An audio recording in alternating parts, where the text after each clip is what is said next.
He is the acting chief of air staff, ये इस threat के बारे में इन्होंने विवेचना की। इनका मानना है भाई ये थ्रेट इतना खतरनाक है कि अमेरिका की नींद उड़ गई, पेंटागन के होश उड़ गए। कारण क्या है? कारण ये है कि आपका एक B-2 बॉम्बर $2 बिलियन का है। $2 बिलियन का आपका एक B-2 बॉम्बर है, और $2,000 के ड्रोन से मैं उसको बर्बाद कर सकता हूं। प्रैक्टिकल कितना नहीं है वो अलग विषय है, क्योंकि इसके पीछे कुछ तथ्य हैं जो मैं आपके सामने रखूंगा, और इसके पीछे कुछ तर्क भी जो मैं अपने सामने रखूंगा, और इसके पीछे एक बहुत सनसनीखेज खुलासा जो इन्होंने किया है वो भी मैं आपको बताऊंगा। पहली बात यह है कि अगर हम B-1, B-2, B-52 बॉम्बर्स की बात करें, जो स्ट्रैटेजिक लॉन्ग रेंज बॉम्बर्स हैं, ये जो GBU-75 है, इनके लिए आपको ये चाहिए, इनके बिना आप ये नहीं कर सकते। टोटल 20 है अमेरिका के पास। एक बॉम्बर जो B-2 बॉम्बर है ये $2 बिलियन का, तो $40 बिलियन के बनाने में कितना टाइम लगा था, कमीशन करने में कितना टाइम लगा था। जनरल डेविड एल्विन कहते हैं कि हमारे पास कोई हार्ड एंड शेल्टर नहीं है, हम रशिया वाली गश्ती करें, ये बॉम्बर हमारे ओपन में खड़े होते हैं, जैसे रशिया के ओपन में खड़े थे। ओपन में कोई हार्ड एंड शेल्टर नहीं है, कोई कुछ नहीं, कोई अंडरग्राउंड शेल्टर्स नहीं है। हमारे पास इनकी सुरक्षा को लेके एक छोटे से टुच्चे ड्रोन अटैक से बचाने के लिए कोई विकल्प नहीं है।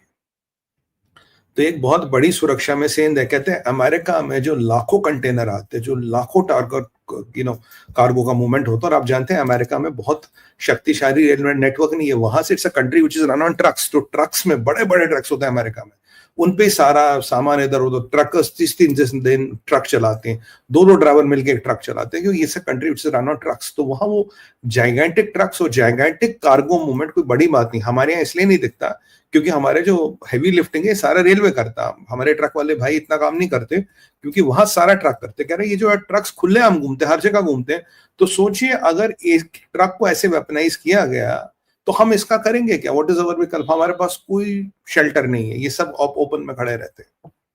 और प्रेसिडेंट डोनाल्ड ट्रंप को इसके बारे में ब्रीफ कर दिया गया है। भाई कह रहा है आप F-47 बनाएंगे तो एक जहाज $300 मिलियन से ऊपर का बनेगा, उससे भी F-47 उससे भी ज्यादा का बनेगा। बट सवाल ये है कि इन शेल्टर्स को बनाने में केवल $30 मिलियन लगेंगे या $100 मिलियन लगेंगे। आज तक इतनी बड़ी कोताही क्यों हुई? क्योंकि इनको लगा यार यहाँ के कौन ठोकेगा। अब अमेरिका की बेसिस को देखिए, जैसे एक बेस है इनका स्ट्रेटेजिक बेस जहाँ ये B-2s खड़े होते हैं, ये करीब करीब 600 किलोमीटर दूर है from gulf of Mexico. Nearest सड़क इसके पास 25 किलोमीटर दूर है। तो मतलब आप कहते हैं ठीक है 25 किलोमीटर दूर सड़क है, 600 किलोमीटर दूर समुद्र है, यहाँ कोई आएगा नहीं। ये आपका तर्क एक लेवल तक सही हो सकता है, पर ये जो जाइगेंटिक ट्रक्स का मूवमेंट है जो और 20-25 किलोमीटर से भी काम हो सकता है। आप याद कीजिए स्पाइडर वेब में जो ऑप्टिकल फाइबर केबल खींचा गया वो 18 किलोमीटर तक खींचा गया। तो इसके बाद आप ये नहीं कह सकते कि ये नहीं होगा। ये एक बेस है, हर बेस के पास ये एडवांटेज नहीं है, इसीलिए पुतिन ने उठा के अपने बॉम्बर कहां डाल दिए? डीप साइबेरिया, डीप आर्टिक में जो बेसिस है जिसके आसपास ना आदमी का भूत, वहां डाल दिए।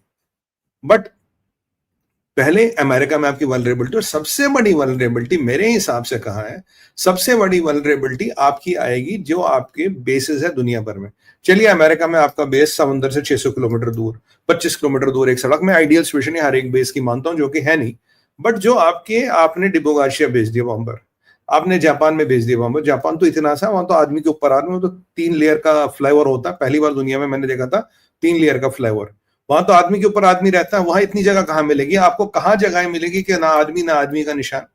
और ये आपने डिब्रू गार्सिया भेज दिया, आपने जापान भेज दिया, आपने टर्किश बेस में भेज दिया, आपने कहीं भी भेज दिए।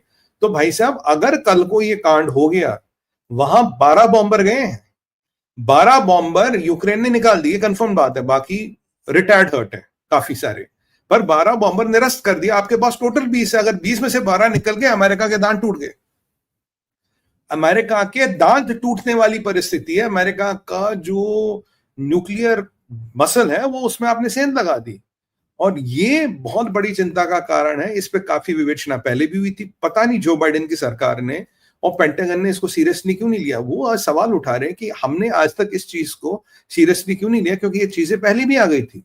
अब आपने बॉम्बर भेज दिए, जापान भेज दिया, आपने टर्की भेज दिया, आपने किसी और दुनिया भर की बेस में भेज दिया, वहां ये सुरक्षा होगी, वहां हार्ड एंड शेल्टर्स हो गए, वहां अंडरग्राउंड प्रोटेक्शन, वहां अटैक हो गया तो अगर वहां अटैक हो गया, टर्की तो इनका हेडक्वार्टर है, इंशाल्लाह माशाल्लाह करके अटैक कर देंगे। और बोले वो अर्दोगन बोलेगा मुझे क्या पता, वो तो जादी थी, हिजबुल्लाह था, हमास था, इधर था उधर था, बड़ा बहुत बुलशिट था भाई उन्होंने, मैं क्या करूं? तो ये अमेरिका के पास टोटल 20 बॉम्बर है। और रशिया में जो हुआ इसके बाद भाई साहब हालत खराब है। इतना ही नहीं, अब वो जनरल साहब आगे फरमाते हैं, कहते हैं भाई साहब ये एक रियलिटी है, एशिया में हो सकता है, अमेरिका में भी हो सकता है, एशिया में ज्यादा चांस है। पूछोगे एशिया में ज्यादा चांस क्यों है? कह रहे हैं कि चाइनीज पीएलए ने एक स्ट्राइक कोर बनाया है, स्ट्राइक ग्रुप बनाया है या कोर बनाया है, जिसकी स्पेशलिटी ये करने की है। चाइनीज पीएलए इसके लिए ट्रेनिंग कर रही है, चाइनीज पीएलए ने ये कैपेबिलिटी डेवलप की है। तो यहां आज मैं प्रेडिक्शन करता हूं चीजों को देखते हुए, कल को अगर आपको ये जो स्पाइडर वेब था इसमें चाइना के हाथ पर देखे, हैरान मत होइएगा। कल मैंने आपको बताया था रात को, भाई चाइना ने जो नंबर आया है 800 बैलिस्टिक मिसाइल बनाने के केमिकल्स और कंपोनेंट्स ईरान को दे दिए, अमेरिका की नाक के नाचे दे दिए चाइना ने। 800 बैलिस्टिक मिसाइल बनाने का हिसाब किताब ईरान तक पहुंच गया है। तो अगर इस एंगल में कल को आपको आपको ये चाइना का हाथ दिखे, हो सकता है। अब बोलोगे प्रूफ क्या है? आपको पूछना चाहिए प्रूफ क्या है। ये तो आप कह सकते हो what is the proof. Proof ये है कि चाइना ने 650 हार्डन शेल्टर्स ऑलरेडी बना दिए। 650 harden shelters for strategic asset China के पास ऑलरेडी है। अगर मैं हार्डन शेल्टर्स बना रहा हूं, मैं टीम को ट्रेन कर रहा हूं, आपके पास है नहीं, तो if you add all the dots and if you say what is the American general David Allvin सिंह, who is the head of American air force, अगर आप इनका वक्तव्य को देखेंगे तो आपको पता लगेगा भाई साहब जो परिस्थिति है वो बड़ी घातक है, वो ऐसी कोई हल्के वाली में चीज लेने की नहीं है। और मैं आपको बता रहा हूं कि अभी जो भारत में भी जो बातें हो रही हैं, भारत की भी साउथ ब्लॉक से बातें हो रही है, क्योंकि चाइना के पास शेल्टर्स हैं, ये चाइना बना रहा है, टीमों को ट्रेन करा, ये कह रहे हैं। और अमेरिका के बेसों के बाहर अमेरिकन के आर्सेनल का क्या मतलब? और जो इंडिया के पास भी कुछ स्ट्रेटेजिक आर्सेनल ऐसा जो इससे टारगेट हो सकता है। तो अभी साउथ ब्लॉक की पेंटागन से बातें हो रही है। आपको याद होगा हमारा अमेरिका के साथ एक डायरेक्ट पैक्ट है, जहां भारत डायरेक्ट पेंटागन से बात कर सकता है। आपको अमेरिकन गवर्नमेंट के थ्रू जाने की जरूरत नहीं है। ये मैंने पी गुरु चैनल पे कवर किया था, ये क्या पैक्ट है क्या नहीं, अभी उसमें नहीं जाऊंगा क्योंकि फिर उसमें 20 मिनट लगेंगे। So we can directly talk to Pentagon. We are one of the only few countries in the world which can directly talk to Pentagon. We don't have to take clearance from Joe Biden or Donald Trump. तो ये